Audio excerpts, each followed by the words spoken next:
Hello, boys and girls. Greg from the Scary Spirits podcast here to make you another cocktail. This week's cocktail is the Seventh Seal. And as always, it is the featured cocktail in today's episode. I'm going to start with our highball glass filled with ice cubes. Next, we're going to add 5 ounces Sprite, lemon lime soda, whatever. Next, we're going to add 2 ounces of Advocaat liqueur, which is a Dutch alcoholic beverage made from eggs, sugar, and brandy. If you don't have that, you can sub eggnog, Irish cream, or RumChata, which is what I'm doing, obviously. 2 ounces.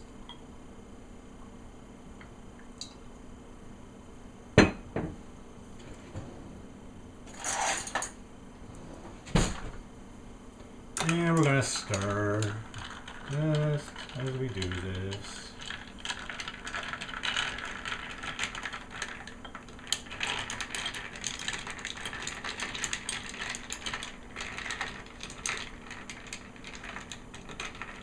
All right. Next,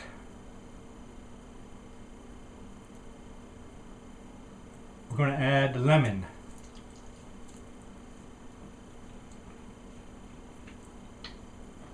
1.5 ounces. Sounds like a lot of lemon. Close enough.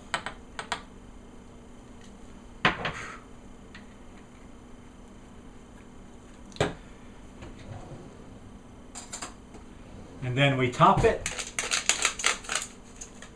with crushed ice.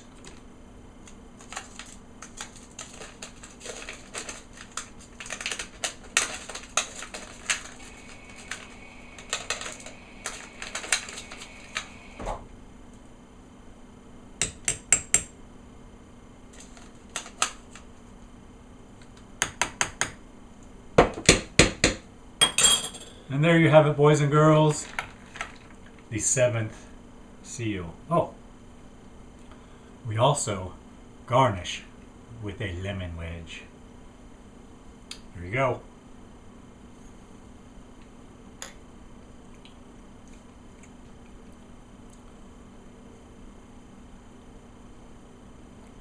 Huh, interesting. Not bad. Thanks for watching. Hope you enjoy the podcast. See ya. One of us, that would be Greg, has quite the obsession with supernatural, biblical, end-of-days thrillers. And that is again evident in this week's episode of the Scary Spirits podcast, The Seventh Sign. I'm never quite sure if he's preparing for or hoping for the apocalypse, but either way, this movie will help you discern all the signs you need to know when the end is near. Maybe Demi Moore saves the day, but she quite possibly made Greg cry. Win-win. Cheers.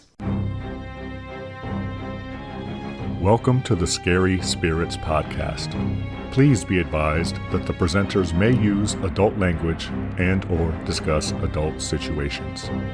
This podcast is not intended for younger listeners or those that may be easily offended. So, if you're ready, let's go.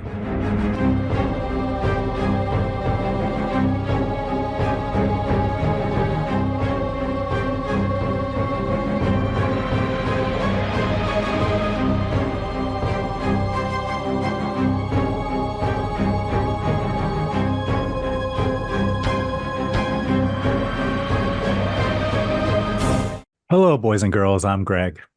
Hi, everyone. I'm Karen. And welcome to the Scary Spirits podcast, the podcast that combines the two very different yet highly compatible worlds of scary films and alcoholic spirits. What could possibly go wrong? Indeed. How are you, Karen? I'm feeling confident, Greg. How are you? Confident. I'm good, Karen. Thanks for asking. All right, Karen, before we get to this week's film, I believe we've reached the final round of our March Madness horror movie bracket. Well, not the final round, the winner, right? The winner, yeah. The final, yeah, it's over. The champion. we are ready to announce the winner. Is it me? Is it me? What films were in the final? In the final were my number 4 seed, An American Werewolf in London from 1981, and your number 5 seed, The Rocky Horror Picture Show from 1975. Both wonderful films. Are they? I think they're both good. You just don't, because you're no fun. Were they for fun or not for fun, Greg? Let's just hear it. Who won? Were the people who voted? Is that what you're asking? Yes. Did they vote They're for both fun? fun movies. Well, the other one's like special effects, kind of, but. All right. So it wasn't even close, Karen. It was 75% to 25%. The winning film, Karen, was. Are you making me wait in anticipation? Yes, I am, Karen. The winning film was The Rocky Horror Picture Show. Yes. Are you playing victory music now? No, I am not, Karen. Well, that's disappointing. Well, congratulations to the Rocky Horror Picture Show. Yes, congratulations, Rocky Horror Picture Show. Tim Curry would be thrilled that he won our little. He's rolling over in his grave, Karen. Not for winning our March Madness. That he beat An American Werewolf in London. He is rolling over in his grave. No, he's proud. But more important to that, Karen, is we need to pick the winners in our Scream 6 Blu-ray. Did you randomize that and just? I am going to right now, Karen.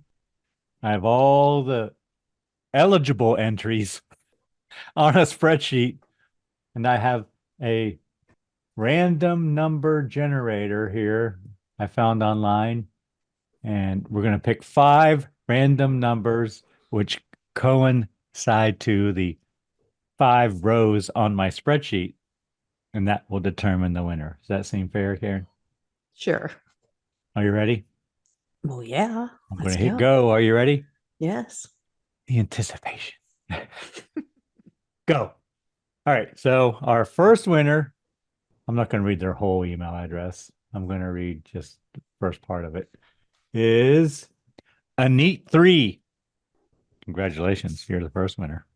And I've already emailed you by the time you hear this. So to get your address. Our second winner, Karen, is J.E. Strasser. I believe might be someone you know. But they're still eligible. They're not family, right?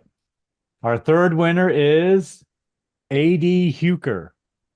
Our fourth winner is Loner War. Congratulations. And we have one more to draw, Karen. The last winner is Hey Shide 1546. Hey Shide? No, K Shide. Oh, K Shide. And I know that person. So congratulations, Kurt. I know most of those people, to be honest. Well, I know a couple of them. So.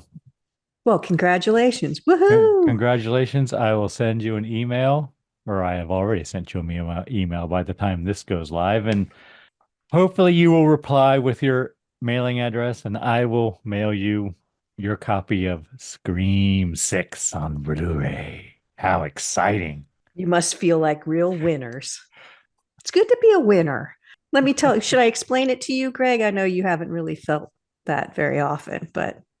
No, Karen, I am well aware of how it feels to be a winner. I've won many, many, many things. It's always good to let someone else win every now and then. You're a giver.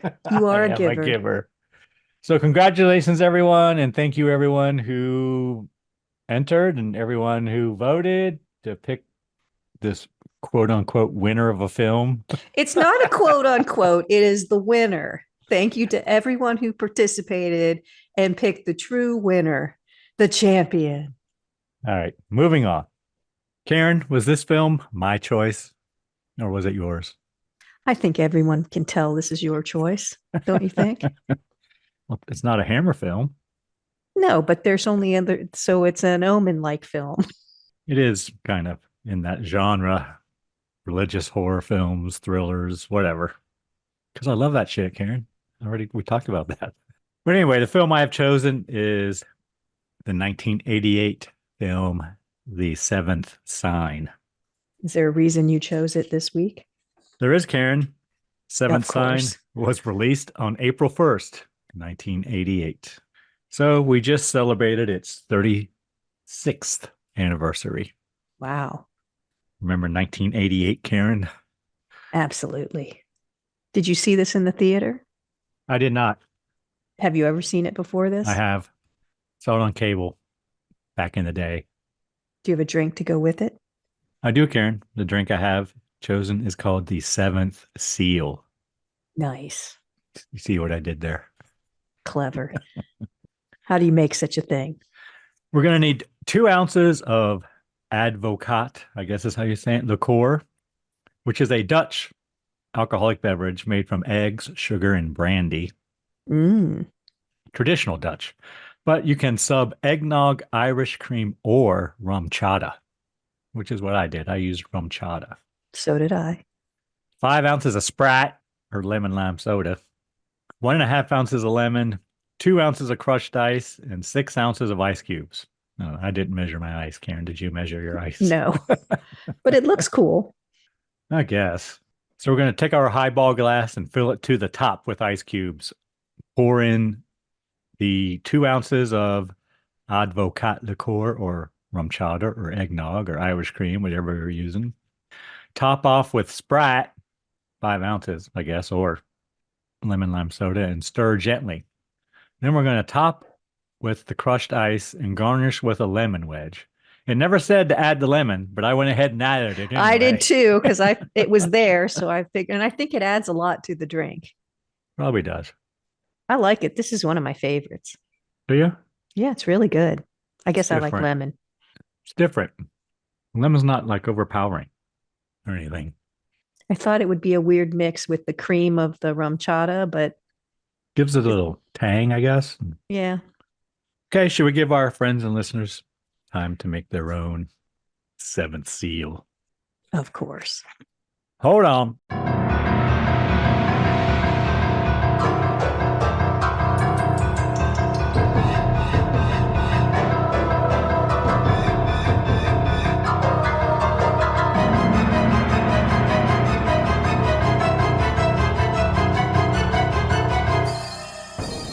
And we're back. Yes, we are. Karen, might you have a brief synopsis of this film from 1988 for us? I do. Go on. Tell us all a story about the apocalypse. Prior to his death on the crucifix, Jesus Christ was offered a drink of water, a kind act turned away by a Roman soldier. These events play a profound role in occurrences during modern times, which some construe as signs of Christ's return and the apocalypse. While Abby Quinn believes the end is coming and that her unborn child may be in danger as a result, Father Lucci, a Vatican agent, is doubtful no matter what evidence she presents. Thank you, Karen. We are a match. I'm not sure about how accurate it is, though, but whatever. Has its moments. That whole beginning part's not really in the film at all. It's in the flashbacks. No, it's not. We find out it was. Well, didn't it say he's during the crucifixion? Is that No, what it said? prior to his death on the crucifix. Ah, okay. Then I think guess it's it true. does. I think it's a story. I think it's a true. Yeah, it is a true. Well, it's a biblical tale. Yes, truth. Karen. Yes, it's a biblical truth that water was offered Yes, that's true. more than once. I think when he was walking with the crucifix, and then later when he was on it. Okay, I stand corrected, boys and girls. All right, Karen, tell us everything you really enjoyed or liked or were pleasantly surprised by in this film. Anything at all? I thought Demi Moore was good. I thought she did a nice performance in this movie. I really liked the flashback scenes. I thought those were the best parts of the movie, even though I couldn't put everything quite together as quickly as maybe I should have. I think I liked the puzzleness of it, kind of trying to put things together. And I'm sure I missed a few things along the way. It took me some time to put some pieces together that I should have put together earlier. You need to pay attention to this film. If you're not paying attention, you're going to miss something. So I like that about it, that, you need to be engaged in order to truly appreciate it, I think. I like the kid. He doesn't have a big role, but I liked him. I guess most of the performances were pretty good. I like the story. I thought it was an interesting take on it. I never know how to process that, though. The end of the world seems, because it does come down to individual people somehow, but it just seems weird that it would. I can't process that in my mind. That one person is going to stop the apocalypse. It just doesn't register with me well. But that's pretty much all I have. What did you like about it? I agree. The acting is very good in it. Overall, from everybody, really. I thought it was good. Of course, I enjoy the story because I love that religious shit. The music was also very good. Very suspenseful where it needed to be and added a lot to the film. Effects were good. What there is. Things get crazy at times. I'm sure that would happen in the apocalypse. Yeah, that's pretty much it, I think. It's good. Had you seen it before? Did I ask? No, I hadn't seen it before. Okay. Anything you didn't like? I think it's personal preference, but I think the David character could have been a little more charismatic somehow. I don't know. He just seemed flat to me a little bit. As one of the major characters, I was the most disappointed in him. I don't know why. I don't think he was bad. I guess I just expected a little more. I don't know. I think if his character was out in the real world, wouldn't more people have been drawn to him or something? I don't know. It just seemed, I think his character could have been done a little better, but he was good. The movie's good. It's not hard to watch. It seemed to drag a little bit sometimes, seemed a little slow, and I couldn't put my finger on it why. It took me an incredibly long time to figure out what the husband as the lawyer's purpose was in the whole. It took me way longer than it should have, because I kept going, none of this is necessary. I can't see, why is he even here? And then finally, right before it's revealed, I go, oh, that's what it is. But he seemed inconsequential to me through most of the film. So I was along for the ride like most people. I mean, if you've seen it before, you kind of know what's coming. So maybe it was a little easier to put the pieces together, but it took me a long time. I hadn't seen it in 35 years probably. I will say I did like, one other thing I liked that I didn't mention was they did combine a lot of different religions. It wasn't just one. It wasn't even just Christianity or Catholicism. It was many different religions and explaining many different, I don't want to call it folklore, but beliefs from different religions and how they lined up to kind of tell this story. And I thought that was kind of nice. But it seemed a little disjointed to me. I get, looking back on it, that each thing probably plays into the next, but at the time it felt like I wasn't understanding or following, and it does come all together in the end, and you do get explanations at the end which are helpful, but while watching it until that point, it wasn't exactly confusing. It was just kind of, I guess it was a little confusing, like what's going on, what are these people's roles really, and all that kind of stuff. So it was a little frustrating, I guess, because I couldn't quite figure out what was happening.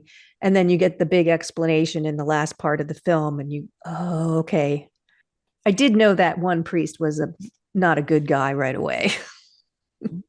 So I at least put that together. There isn't really sequel potential, but there probably were sequels. Were there? No.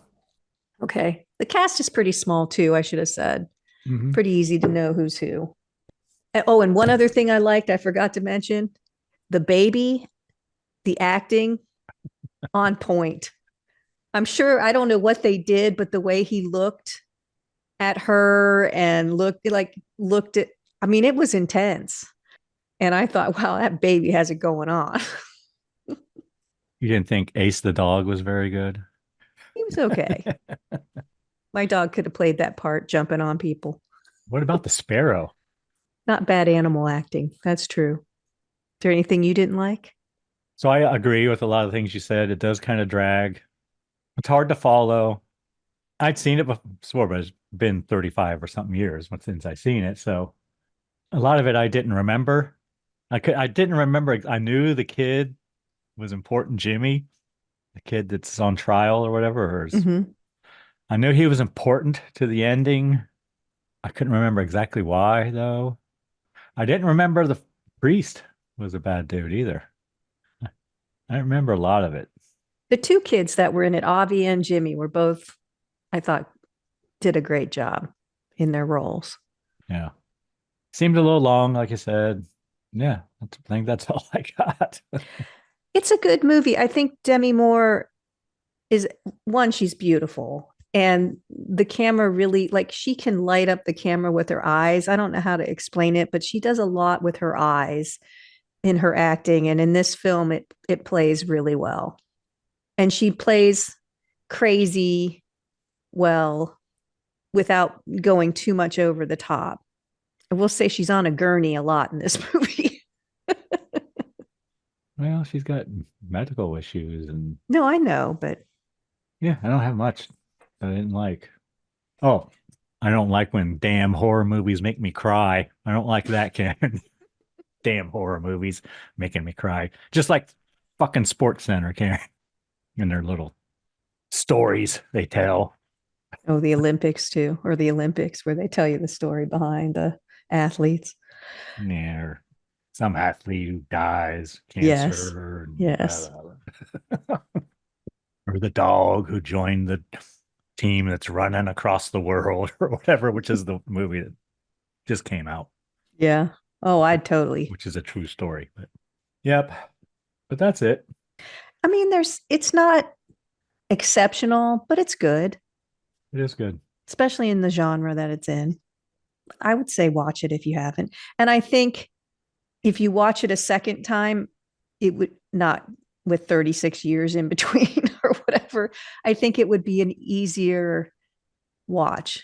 It wouldn't be confusing and a struggle to follow what's happening. I think when you kind of have the information, I think it would still be interesting, but a lot less effort on your brain to try to figure out what's she doing? Why is she doing that? What's happening? Kind of thing. All right, before we give our cocktail rating, would you like to hear a review from the time, Karen? Absolutely. What does Critics Corner say? First, I have to tell you, Karen, this has a 15% approval rating on Rotten Tomatoes. Really? Yeah. Wow, they're tough. 5.8 out of 10 on IMDb. So that's 60-ish. What do you think Google users think? I think Google users don't really go on there unless they like it or really hate it. So 15%, but then I'm going to go 82%. 86%, Karen. I was close. I was close. Yep. That's a big disparity. So the review I have, as I said, is from Roger Ebert, April 1st, 1988, the day it came out. So I'm going to paraphrase, but I'm going to read most of it. The seventh sign begins with portents of the apocalypse. The rivers run with blood, the sea boils, the desert freezes. The birds fall from the sky, the earth shakes, and things are not so hot out on the beach in California either. A strange man with burning eyes has just rented the little apartment over the garage in the backyard of Demi Moore's house, and she finds ancient Hebrew manuscripts in his desk in secret code. This is the kind of movie where I tend to settle back and relax. I actually enjoy thrillers about biblical prophecies and the second coming and the Antichrist. Oh, he's like you. That's why you like him so much. Probably. After the sheer anarchy unleashed upon Hollywood by the slice and dice movies, it's actually comforting to know that these characters play by the rules. They believe in good and evil, and they act as if individual human beings can have an influence on the outcome of events. Compared to the Friday the 13th worldview, the seventh sign is positively sanguine. Sanguine? Like Rosemary's Baby, The Exorcist, and the Omen movies, this one places its supernatural events within a framework that at first seems everyday insane. There is an art to this process. You show characters going about the mundane events of their routine daily lives, but on the soundtrack, you play a far off Gregorian chant, so it's clear that the forces of evil are marshaling their troops off screen. Moore is strong and clear in the movie's central role and proves once again that she has a genuine charisma, an aura of intelligence and resolve reinforced by her throaty voice. I was not sure at first, however, that she was the correct choice for this movie. I thought she was perhaps too strong and that the role required more of a screamer. Not so. By the end of the film, she is called upon to save the planet and all living things upon it, and so she needs that strength. She provides a strong center to the film, but the rest of it, alas, is all over the map. I'm not even sure I completely understood all the details. What connection was there, for example, between the Hebrew code letters with their wax seals and the dread events that followed every time one was opened? What were those flashbacks to Roman times? Who was that strange priest who traveled around the globe checking out the frozen deserts and bloody rivers? And on whose side was the border over the garage? By the end of the movie, I was fairly certain of the answers to most of those questions, but the body of the film seemed almost deliberately confused and obscure to no purpose. Why not explain the priest's actual mission instead of saving it for a denouement at the last minute? Wouldn't that have been more interesting? And why is it that only the characters in the movie seem to be aware that things are going to hell and the apocalypse is at hand? To be sure, CNN has nonstop bulletins about the weird events taking place in the world, but nobody in the street seems much affected. In fact, the movie's two earthquakes are not commented on by anyone, not even the leading characters. And then there is the problem of the ending of the movie. I have to go at this very delicately so as not to give too much away. But if you see the film, ask yourself this.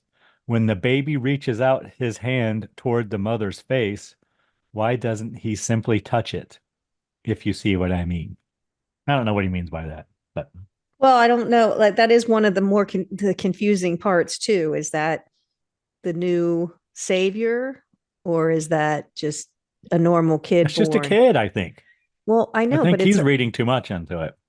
well, I kind of wondered that too, though. But I think he's pretty spot on. I think he's right. If we'd have known a little bit more in the beginning, it would have been much easier to follow and probably a much better movie. We would have had who to root for and who to root against. I didn't know at first if the border over the garage was good or evil. I'm like, is he an angel? What's going on? I don't know. I mean, and we finally get answers, but we're kind of I mean, lost he's the through the one whole breaking the thing. seals throughout the whole thing Yeah, but before he even gets there. I didn't know that that's who did that. I didn't know if it was an angel. I thought it was an angel that was sent by God, not.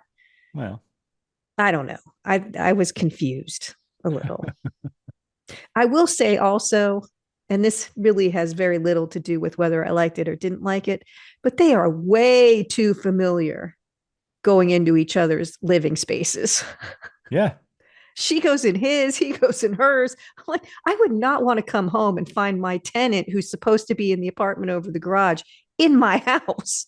Or she just rifles through all his things, which is one of the most intense moments in the whole film. But because you keep thinking he's going to come in, and why doesn't he? If he's who he says he is, he should know that's happening. What's he off doing? Where is he? But I was like, God's plan, Karen. God's this was plan. all, I kept saying, this is, whoa. That would not make me happy as a tenant. At least there were no peepers. Well, no, they didn't peep because they went right in. They didn't need to peep. Although I think he did have like some kind of telescope or something on his table next to the window. I'm sure he was looking at stars. Yes. It was just kind of funny how easily they walked in and out of each other's homes. All right. What kind of cocktail rating do you want to give this film, Karen?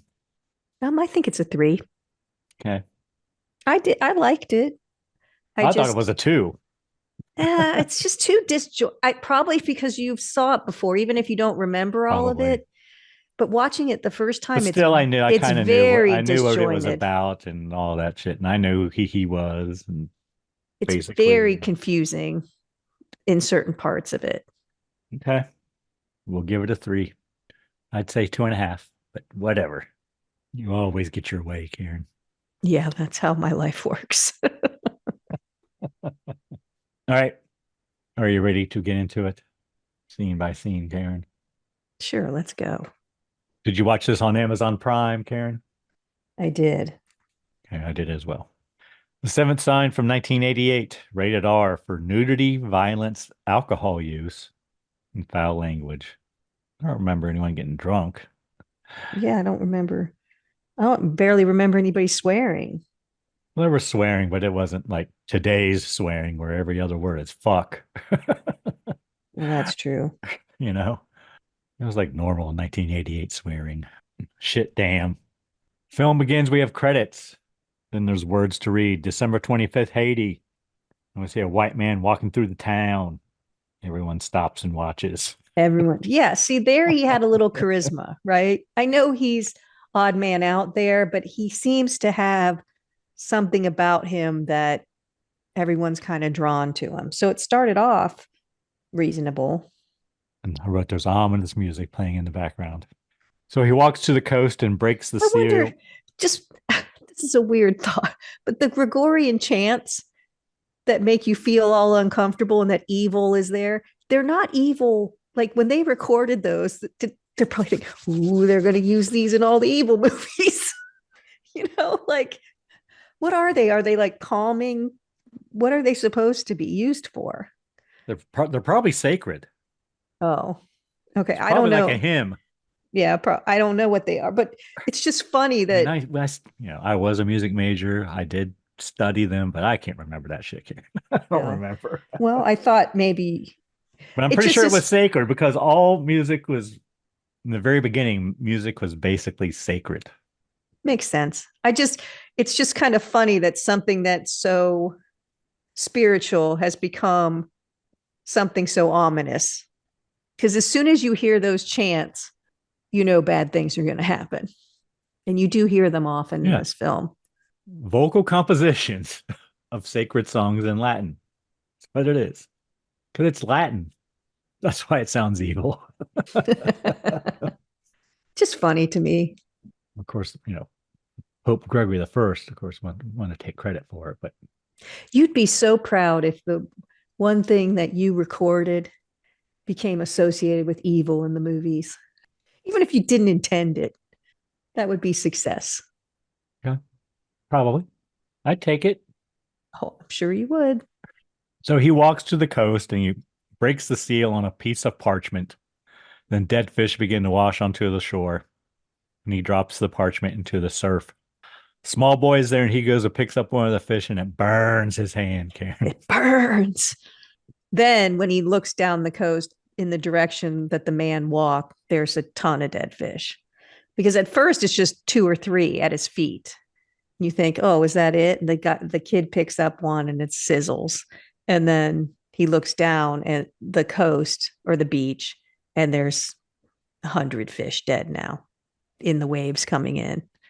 Then we have words to read. December 28th, Negev, desert, Israel. See, military men taking a man to see a village which was destroyed.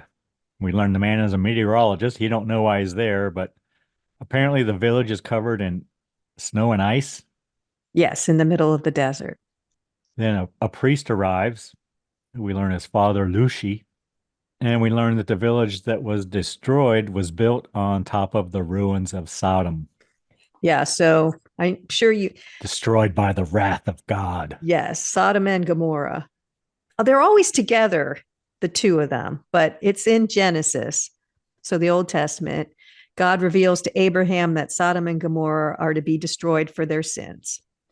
Abraham pleads for the lives of any righteous people living there, especially the lives of his nephew Lot and his family.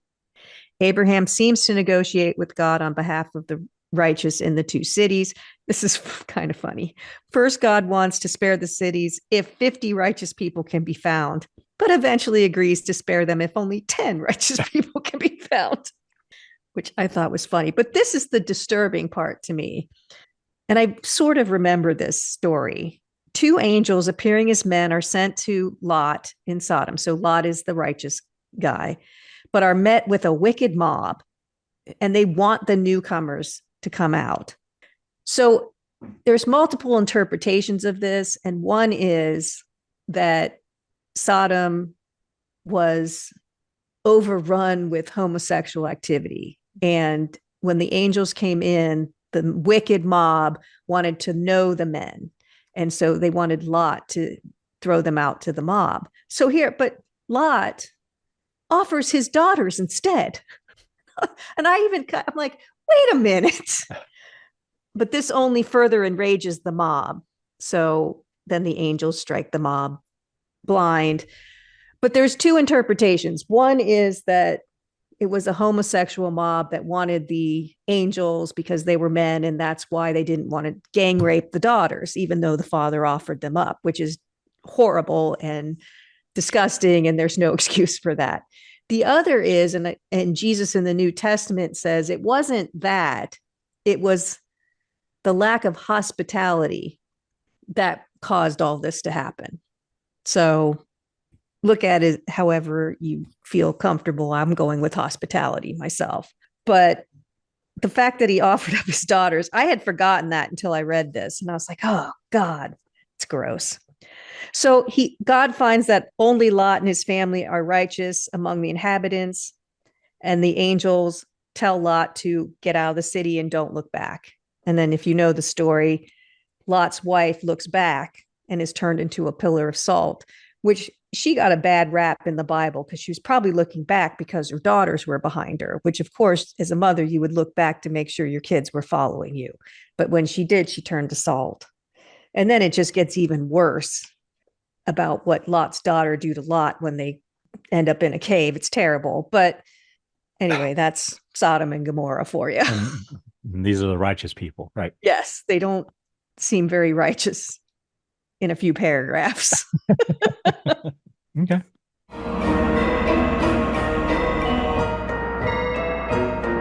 Hey, you're already halfway through the podcast. What do you think? If you like what you hear, can you take a minute and follow us on social media at Scary Spirits Podcast? We're on Instagram, Facebook, YouTube, and Twitter. Thanks so much for listening. Now let's get back to the show.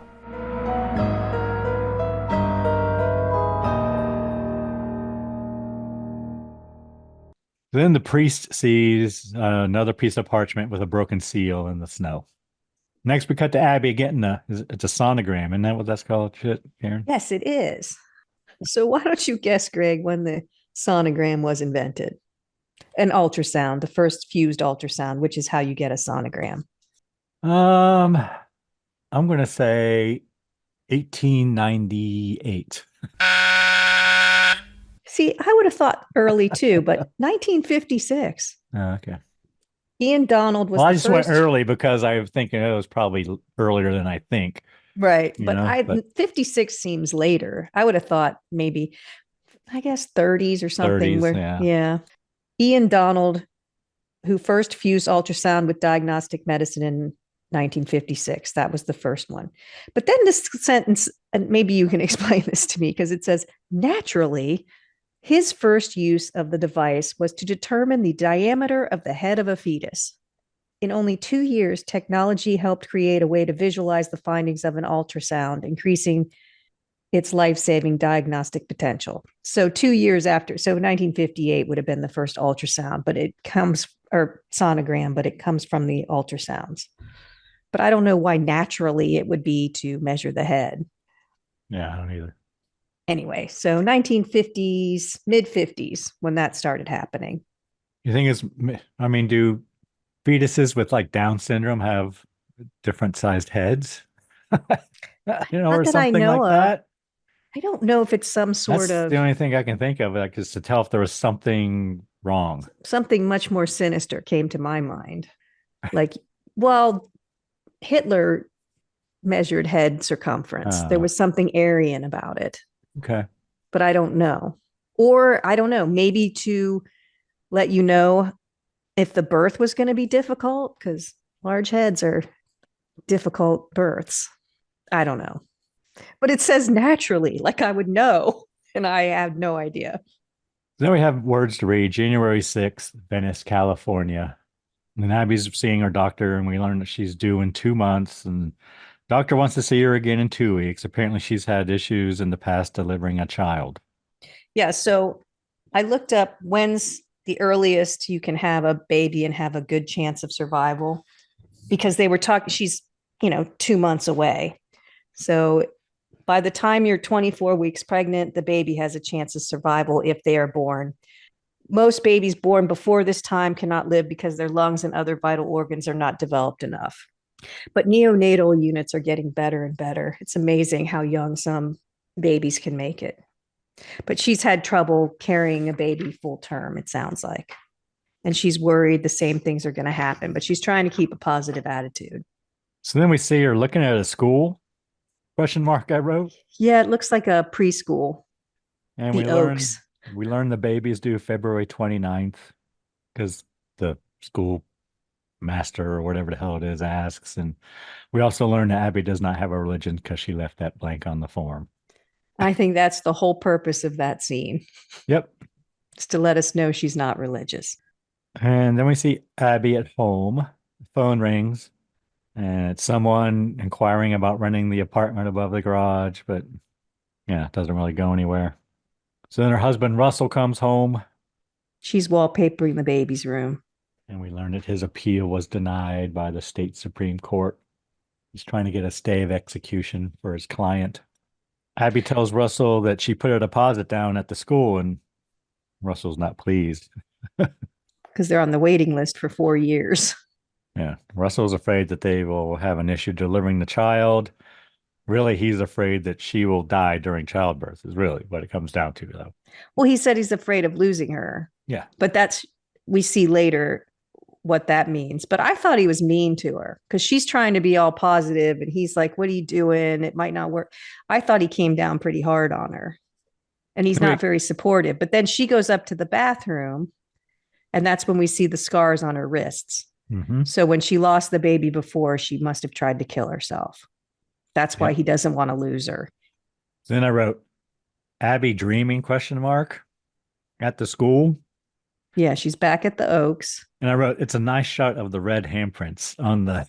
Yes. Especially after seeing her wrist, scars and stuff. I thought that was nice. I like this shot pretty much. The windows are open, the curtains are blowing inside. Yeah, the dream sequences are really nice. But you hear the chanting and the crows. And we cut to Abby in a church and I wrote ravens, whatever, flying could be above ravens. her. And she's in catacombs and some Roman guy slaps a man and we hear, will you die for him? And Abby wakes up. Punches him and he's got a specific ring on. We don't see his face, but he's got a specific ring on and he punches a man and starts screaming, will you die for him? Will you die for him? And Abby wakes up yelling, no. So then we see the white guy again. That's what I was calling him up until he says his name. White guy arrives from Haiti, yes. Yeah. He arrives at a village that has apparently been massacred in war because we hear gunfire in the distance. He breaks the seal on another parchment and then the place is engulfed in flames. Yeah, it's definitely war. Then we see Russell and another attorney visiting his client Jimmy in prison. Apparently, Jimmy poured gasoline on his parents while they were asleep and lit them on fire. He was punishing them because they were brother and sister, and Jimmy has Down syndrome. He was doing God's work. Yes, he says they were executed for the word of God. And that's what he called it, and that's how he confessed to it. He was doing God's work. They want Jimmy to go to a hospital and maybe be ruled incompetent, but he does not want to go. He knows the difference between right and wrong. He is not incompetent. No, he was right. He was doing God's work and he's sticking to it. And that's they go back and forth a lot. And Jimmy just says, no, I'm not going. He did nothing wrong, he says. And he quotes Leviticus, I think. And then the other lawyer says, well, isn't murder against the law of God too? And he says it's not murder to punish the guilty. So we got a rainstorm and we see Abby walking Russell to the car, holding an umbrella for him. White guy watches. And he comes and knocks on the door. I called him creepy guy, but you called him white guy. Because when we first saw him, he was... I know, surrounded by the Haitians, but yeah. Now he's just looking creepy. He says his name is David Banner, Karen. And he's Bannon. there. Isn't it Bannon? I don't know. I wrote Banner. Oh. Could be Bannon, though. He says he's there about the apartment. She invites him in, and the dog keeps hugging him. He says he is a teacher of ancient languages. So he travels a lot. Then he sees the baby is due on February 29th. Well, you missed. He asks for a glass of water. That's very important. And she gives it to him. That's right. That is so that goes all the way back to say it. She offers him water in the flashback. Yeah. But she's looking all over for the keys. She can't find them, which I'm like, she's renting this place out and she can't find the keys. Dog loves the guy. But he does say, oh, so your baby's due on the 29th. And it freaks her out a little bit because she says, well, how do you know? But right behind her is a calendar with a big red circle on the 29th. And he does say it is a special day. Yes. So Abby shows David the apartment. He says he will take it. Abby says she'll talk it over with her husband and they will call him the next day or whatever, or he should call the next day. I don't know. So basically they agree to let David have the apartment. He pays them first and last month's rent. In cash dollars. Yeah, they're getting ready to have dinner. So Abby asked Russell, did you invite him down? And he says, yeah. He said no. But Abby says, well, I'm going to go up and ask anyway. And when no one answers the door when she knocks, she just goes inside, just walks right in, Karen. Just starts touching all his stuff. Yeah, his shortwave radio there. And she finds a parchment sealed. Yeah, I like those wax seals. And she tries to read what was written on it. Tries to kind of pry it open a little bit without breaking the seal. But Russell comes behind her and scares her. He says, we do get a close up of the wax seal, and it does look like a horseman when you see it. What it was. There was a horse and a rider on it, but I couldn't tell. Russell tells her that David is downstairs and he changed his mind about dinner. Yeah, he's in their house. So then they're downstairs, I guess, after dinner, and they're discussing Jimmy's case. I said, Russell's boring everyone with his work stories. They go to let the dog out, and a bird flies in, apparently a sparrow. Abby goes to grab a broom, and David jumps up and stops him. The bird stops for a minute, then he flies out the door. And then David tells them the story of a sparrow and a newborn child and the guff. It's that ancient Hebrew story, I guess. Yeah, so it's according to Jewish mythology, in the Garden of Eden, there's a tree of life or a tree of souls that blossoms and produces new souls, which fall into the guff, the treasury of souls. The angel Gabriel reaches into the treasury and takes out the first soul that comes into his hand as the babies are born. And apparently sparrows are the only things that can see the souls as they descend to earth. And that's why they sing. It's a nice story. Yeah, that part is. Yeah. Part he mentions. Then we see man in hazmat suits quickly. And I wasn't sure exactly where they are, but I think they're on the shore of Haiti where all the fish died or whatever. Yeah, I think so. And we see Father Lucy there looking at newspaper articles, and he says the prophecies have begun. He realized it. And he looks a little happy. I didn't think he did. He doesn't look that upset. So then we see Abby looking at a bird mobile for the baby. Because it reminds her of the sparrows singing when the souls come down.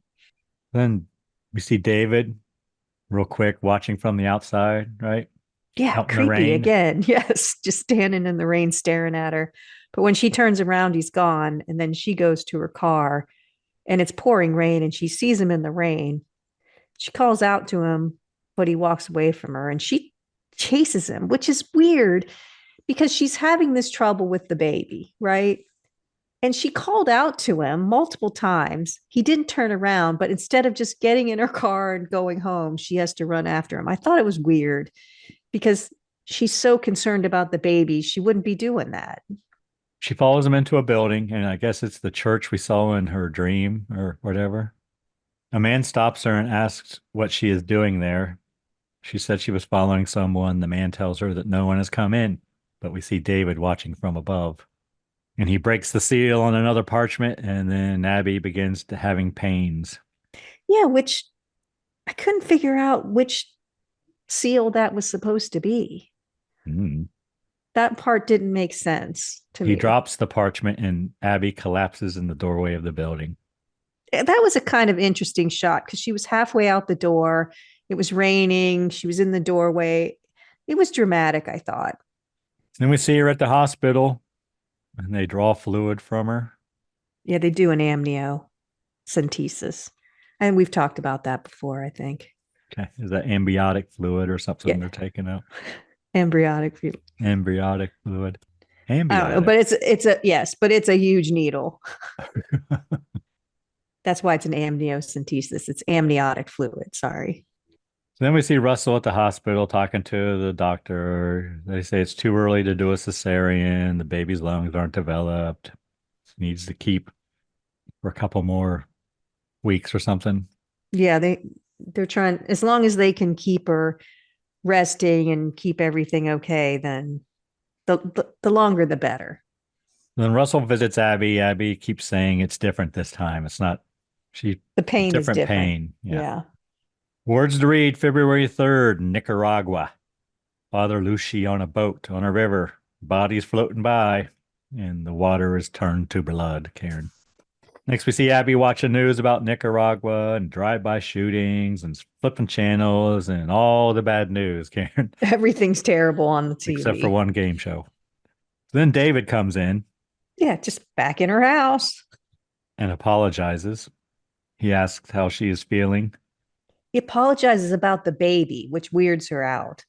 I'm sorry about your baby. Abby says she thought she saw him and wanted to give him a ride, and he tells her she is very kind. And then they're watching the news, and he talks about man's cruelty to man and how they have no faith and whatnot. He tells her the course has been chosen. Can't be turned. Yes, and then she's feeling uncomfortable. She gets up and excuses she herself. Says, what course? And he says, towards death. And that makes her really uncomfortable. Then as she's leaving, going up the stairs, David tells her, oh, that's when he says it. I am sorry about the baby. Yeah.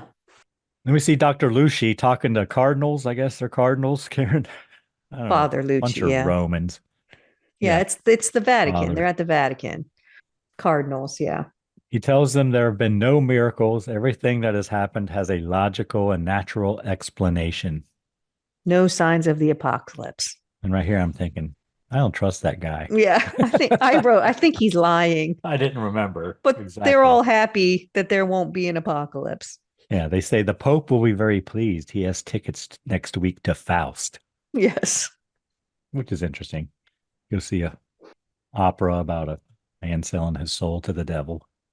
Not enough devil in this film, Karen. That's what I was missing. Devil. Yeah. So then Abby goes to David's room and starts snooping. Right here. This is probably illegal. Right here, I wrote time check.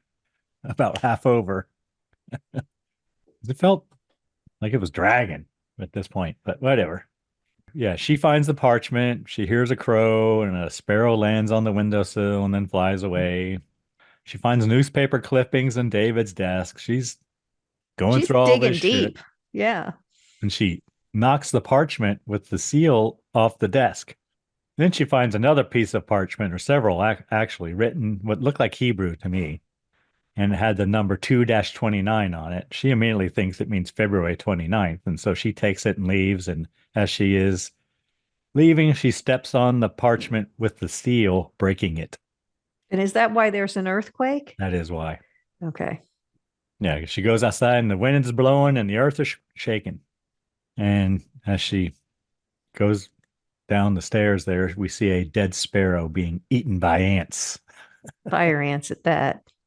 Then Abby is trying to convince Russell that David is there because of the baby. She wants Russell to kick him out.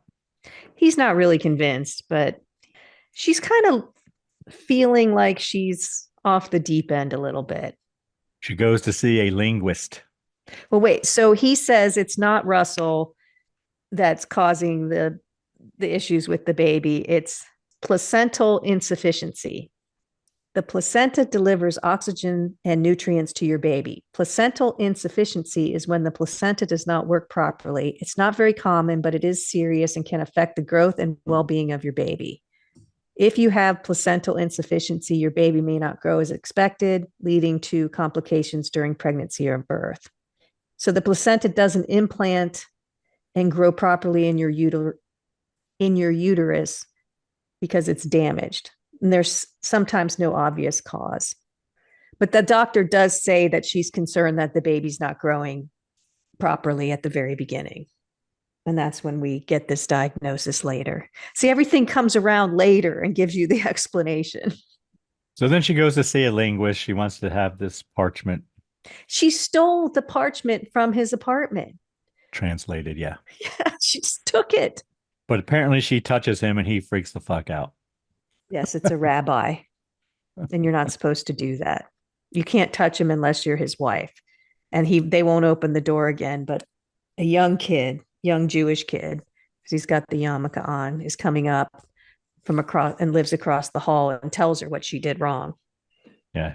She shows him the parchment. He says he can translate it. The 229 is a Bible chapter and verse, not a date. It says the whole page is a quote from the Bible, Job 229. It's about the apocalypse. Abby leaves her number. She would like it translated anyway, word for word. Yeah, it's like a code, he said. Yeah. Hebrew code. And he learned it when he was 9 years old, so he can translate it. Then Abby's looking up guff in a book. The guff, yes. The guff. And it says, when the last soul is used and the guff is empty, the world will end. The final sign. Yeah, it will end when the first infant born without a soul is born dead. Then Abby calls Russell, tells him what she found out in the book about the guff. She's convinced that David is there for the baby. She thinks that David is there to kill the baby and end the world. Yeah, she's babbling and all worked up. Then we see the boy, whose name is Avi, translating the parchment. And he's writing the part where the moon turns to blood, and just then the moon turns red, Karen. Abby arrives home. David's there. Of course he is, because he's just in the house. He tells her the baby will die. There are no more souls in the guff. Abby pulls a knife. David says he cannot die again. He wishes he could. He is the messenger. He says, I come as the lamb and I return as the lion. And Abby stabs him right in the chest with a knife. Yeah. But light comes from the wound, bright light. He says he is the wrath. And then she's locked on another gurney. Yep, she's being strapped down in a hospital and given a sedative. Another big needle. Then she sees the dream again, or flashback, whatever it is. Yes, where with the crow and then the man beating up Jesus. Looks like a Roman is what I said, with the same ring. And we see Russell talking to the doctor. She says Abby's delusional because of stress. Doctor tells Russell the baby is fine and that she may be able to go home in a couple of days. She suggests getting a nurse to watch over her if he can't be with her at all times. So then we see Avi again translating the parchment. Avi goes to talk to a reverend, right? So he's checking out different religions. Yeah. Calls him reverend. Oh, okay. So he's got the white collar. But the reverend thinks he has an active imagination, and he kind of laughs it all off, all this talk about the 7 signs of the apocalypse or whatever. He says, you're too young to worry about these things. But who is that? It's a famous actor. John Hurd. Yeah. Small part, but well played. He kind of brushes him off. One of the things that's interesting about the conversation is the Reverend says, well, it's okay because when the apocalypse comes, those of us who are saved will then go on to live forever. And Avi's like, well, who's going to be saved? We all think we're the ones who are saved. What if no one is saved? It's an interesting philosophical little moment there, because every religion thinks their religion is the religion who's going to be saved and no one else is. They do. And so he's like, well, what if we're wrong? What if we're all wrong? That's right. What if you are? What if you're all wrong? So that was an interesting moment. And what I called the priest just says, you're too young to worry about these things. Got a great imagination, kid. Then we see Abby drawing a bath. She grabs a razor. And I was like, is she going to shave her legs with that old-timey razor? Like Which my wasn't dad so used to have. old-timey in 1988, really. But No, and those things nick the hell out still of you, let old, me but tell you. yeah. Yeah, So then she takes off her robe, Karen, and we see two bare breasts. there's the nudity. Yep. Phone rings. Downstairs, nurse answers. It's Russell. Apparently he's going to be late. And she's like, but I have to leave. And you think Abby's going to be alone, but nothing comes of that. Then we see Abby in the tub with the razor blade, and she goes to slit her wrists again, but she can't do it. And we see Father Lucy in a cab outside Abby's house. And this is where I said, surely there are other people pregnant. Like if the souls come down in the order, I guess God would know the exact order that the children were going to be born. So that he would know that she was the one, because he would even know if babies were going to come early or late or whatever, if you feel that he's all knowing. But I was like, why is it her? Surely other people are pregnant. But yes, the evil priest is outside the car, is what I said. Then we see him. He's an entrance, like some kind of house for priests or something. Like, It's like a priest hotel. Yes, that's what it is. He walks past an older priest, much older priest, and he thinks he recognizes him from long ago. Calls him Morelli, I think, but a different name than he's going by now. Yeah. So then we see Abby at a window. There's a bright light, and David arrives. He tells her there's nothing he can do. He is its deliverer, its witness. The signs have begun, and he can't stop them. Abby asks what would happen if the signs were stopped, and David says that the chain would be broken, but it will take something she does not have. Hope. Yes, and he points to her wrists when he says that, or holds up her wrists. And gives her shit about having no regard for human life. Yes. But she says she does care, and she wants to try. Then we cut to reporters asking Russell if there's anything they can do to stop the execution. Because this is where we learn that, the execution is going to happen. Basically, that's what that's all about. Then Abby's walking down the street and there's a hailstorm. People running for their lives. Abby slips and falls. Father Lucy picks her up and helps her to shelter. But the interesting thing is she twists her ankle and she falls. This is a pregnant woman in the middle of this. I mean, they're like golf ball sized hail. They're breaking windshields and whatever. And nobody helps her. They're all just kind of looking at her on the ground, which kind of emphasizes that, there aren't nice people in the world anymore. But then Father Lucia comes and picks her up. He tells her he followed the signs and they led him to her. He says he wants to help her and her baby. He says he knows what she is going through. He knows what is going to happen. And then Avi sees Abby and the priest walking away and he yells for her. Then we see Abby talking to Father Lucci about the 7 signs. Spilling her guts about what David told her. And then we see the older priest watching from above or whatever, and he has a photograph of the priest he knew long ago, and it looks just like Father Lucci. Father Lucci tells Abby that she is the 7th seal, 7th sign, I guess. I don't know. And she says one of the signs must be stopped. And the priest says, or Lucci says, you can't stop them. But he tells her what the signs are, or the seals are. The first ones are the 4 horsemen. The 5th one is like the martyr one, right? The 6th one, the sun turns to darkness and earthquakes and stars fall from the sky. And Lamb opens the 7th seal and there will be silence in heaven. And the silence of the empty birth of the soulless child. Yeah, so she thinks she can stop it. He wants to know how, and she says with hope. Father Lucci doesn't seem to believe, and he gets up and closes a window, and Abby sees his ring. And it's the same one we keep seeing in all these It's the old dreams, Roman dude that's flashbacks. beating Jesus, is what I said. Yep. And then we see it again, and I was like, is she supposed to be Mary Magdalene or something? And then I was wondering, does Jesus know who Father Lucci is and the other way around? Mm-hmm. But he finally admits that you are my deliverance, and there's Yeah, nothing you can do to stop it. she is the reincarnation of Seraphia. Oh, okay. That's, I guess, the woman who offered Jesus water, only to be turned away by Cardophilius, Yes. who was Pilate's order, which is who Father Lucci is, right? Yes. So Father Lucci, he comes clean, spills his guts. This is his Batman moment. He wants the world to end. Tired. It's his deliverance.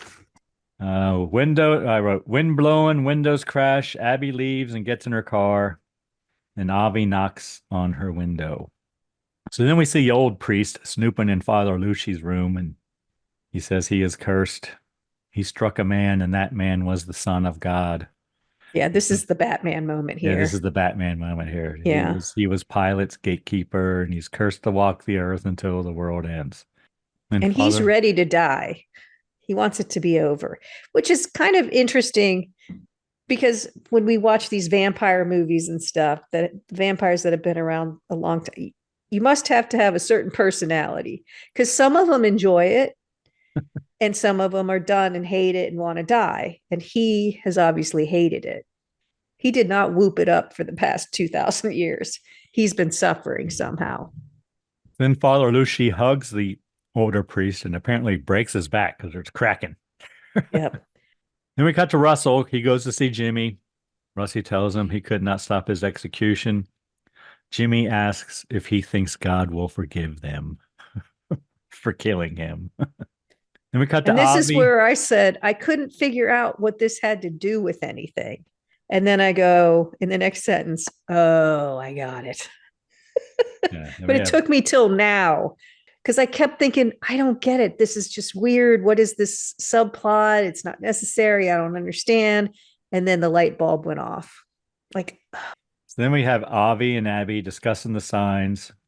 Avi doesn't know the New Testament, so they stop at a motel, get a room so they can look at a Bible. The motel is called Paradise, which I thought was cute.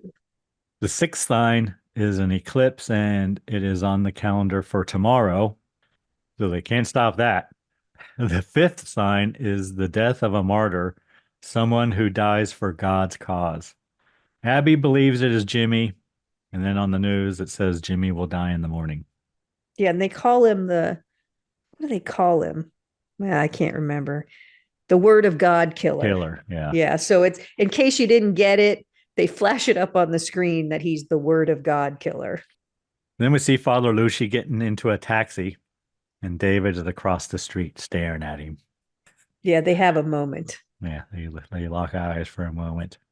So then Abby calls Russell. She tells him he must stop the execution. He says he can't. She says she will meet him at the prison. Click.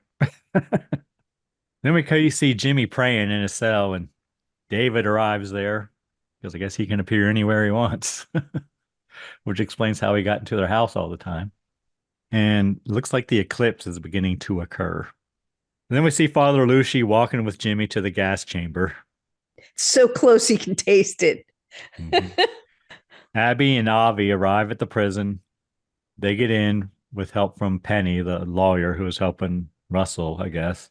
Abby arrives and yells, "Stop," as they're leading Jimmy in. And Father Lucci pulls a gun from one of the guards and tries to shoot Jimmy, but he doesn't know how to turn the safety off, apparently. And the other guards shoot at him, hitting him several times. And then Abby's running towards them, and Father Lucci shoots Abby in the shoulder, and Abby falls, and then she thinks, she's succeeded or whatever, but then she looks over and sees Jimmy on the floor. He gone. Yeah, he got shot. So he got caught. He got shot. And then everything starts to go dark. She's back on a gurney. Glass shatters and the earth trembles. Once again, I wrote people running for their lives, and the poison in the gas chamber is triggered, and it explodes, propelling gas everywhere. Yeah, I don't know why it exploded, but They rush Abby in an ambulance to the hospital. But then I wrote, things aren't going well at the hospital either. No, it's literally falling apart, literally falling apart. But they keep pushing her through. Abby goes into labor. Like, did they even fix her gunshot wound? Like, what's happening? Because there's a shit ton of blood on the floor when they pick her up. And then at one point they say the head is out, and I wrote building collapsing around them. And then someone says, we've lost the baby's heartbeat. And then Abby has the flashback again. And this is where you see everyone's face. Yeah. Will you die for him? And it's directed at her. And Abby says, yes, she will. And she grabs the baby's hand and it cries. And then Abby dies. She gone. Yeah, they don't do CPR near long enough, but yeah. They try to revive her, but she gone.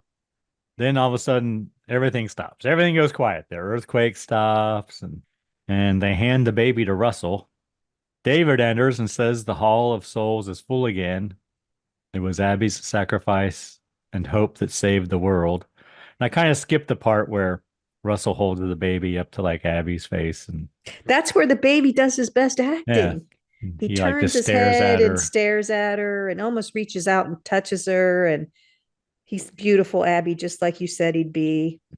But Jesus is there saying that the souls are full and he doesn't revive her. So David tells, well, I don't think he's Jesus at this point. David isn't Jesus? Not now. Well, I don't know. But Jesus died. I was surprised that she died at the end. I get the sacrifice, though. As David is leaving, he tells Avi to remember it all and write it down and to tell it so people will use the chance she has given them. The end. Credits. All right, Karen, what'd you think of the 7th Seal cocktail? I think it's delicious. It's pretty good. It's a mixed drink, and I like those. I like there's a mixer. I like the sourness of the lemon. It has the RumChata has almost cinnamon or something in it. So it's a nice combination of spice and lemon and I don't know. I think, soda. I think this is my first RumChata drink. I know my daughter made one for me once when she was over here a few years ago, and it was good. I don't remember exactly what it tastes like. But yeah, it's good. Anything we learned today, Karen? Well, we learned a little bit about the guff, placental insufficiency, how young a baby can be born and survive in general, Sodom and Gomorrah, and the sonogram. Yep. Is that it? That's I guess it. So. That's all I can think of. We do learn some Bible stories, but yeah, a little bit about Bible. More than just Sodom and Gomorrah. Yeah, they talked about, I had a little information about some Jewish rites and stuff that we see briefly, but we didn't really talk about it. So it's not important to the story. But if you watch it, you'll learn a few things like that. All right. Moving on to the next film, Karen. Yep. I believe it's your choice. It is. And I'm going to shock you because it's not what I have on the calendar. Okay. We have a listener request. Another? I know. It's crazy. Okay. What is this one? It's Poltergeist from 1982. Okay. Listener request? Yes. You want to out this listener? No. They would like to remain anonymous, but okay. It was strongly suggested. Okay. Did they suggest a cocktail as well, Karen, to go along with it? No, but I have one. Okay. What would that be? The swimming pool cocktail. Okay. I have not seen this movie, but I have seen one scene of it where they're in the swimming pool. So that's why I picked this. What are we going to need to make the swimming pool cocktail? 1 ounce of vodka, 1 ounce of rum, 1/2 ounce of coconut milk, the canned thick kind, 1/2 ounce of sweetened condensed milk, 2 ounces of pineapple juice, 1 ounce of blue curacao. You can use unsweetened coconut for the rim if you'd like, a wedge of fresh pineapple for the rim, and 1 maraschino cherry as a garnish. It's definitely a Lanai drink. There's no question about it. So you can prepare the rim of the cocktail glass by dipping it in the coconut milk and then rolling it in the coconut. And then you prepare your garnishes if you like. You stir together the vodka, rum, sweetened condensed milk, coconut milk, and pineapple juice. Shake with ice in a cocktail shaker and strain over fresh ice in your glass. Add the blue curacao directly into the glass to create the swimming pool effect. No need to stir. Garnish and serve immediately. You can prepare batches ahead of time by whisking together all the ingredients, including the blue curacao, and then keep it in the fridge until you're ready to pour. It is a German summertime classic. Awesome. Anyone you need to thank this week, Karen? Oh gosh, who should I thank? I think I'll go with our listener. There are so many podcasts out there. Thank you for choosing to spend time with us. Greg, who are you going to thank? I'm going to once again thank the people of the Buckeye State and the band Verse 13 for providing all of the music in the Scary Spirits podcast. Music definitely makes the podcast better. Maybe we need some Gregorian chants, though. Just when you, hi, I'm Greg, and play them right then, or right before you say that would be perfect. Careful what you wish for, Karen. I would enjoy it. And it's all about me. So, the world does revolve around me, Greg. Sometimes I think you forget that. I don't remind you enough. All right. Anything else, Karen? Please drink responsibly. Yes. Thanks so much for listening. Want to keep in touch? Check out our website, scaryspirits.com. Follow us on Facebook and Instagram at Scary Spirits Podcast. Find us on YouTube at Scary Spirits Podcast. If you have questions or comments, you can email us at info@scaryspirits.com. To help us grow the podcast, you can leave us a review on Apple Podcasts. We really do appreciate your support. And as always, please drink responsibly.